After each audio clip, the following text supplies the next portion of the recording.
Philippe Douste-Blazy, ce jour où il a aidé une femme à accoucher. En plein vol. Aujourd'hui, Philippe Douste-Blazy fête ses 71 ans. Mais avant d'être un homme politique, l'ancien ministre de la Santé et des Affaires étrangères était médecin. Et en 2015, cela lui avait valu une expérience incroyable. Y a-t-il un médecin dans l'avion? Cette fois-ci, oui. Lorsqu'il s'était installé le matin du 25 novembre 2015.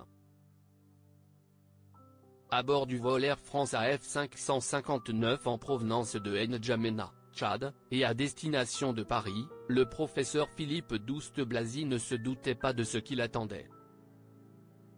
L'ex-ministre de la Santé, devenu ensuite conseiller spécial du secrétaire général des Nations Unies, Ban Ki-moon, et qui fête ce 1er janvier ses 71 ans, revenait alors d'une réunion organisée par l'Organisation mondiale de la santé, OMS.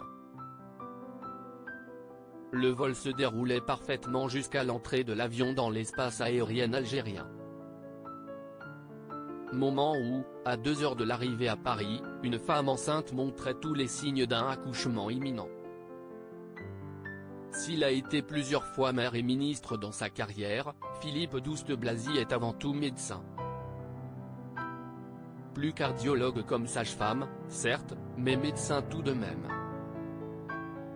L'homme aux multiples casquettes est donc immédiatement intervenu, épaulé par une infirmière qui se trouvait à bord, rapporte un communiqué de la compagnie aérienne.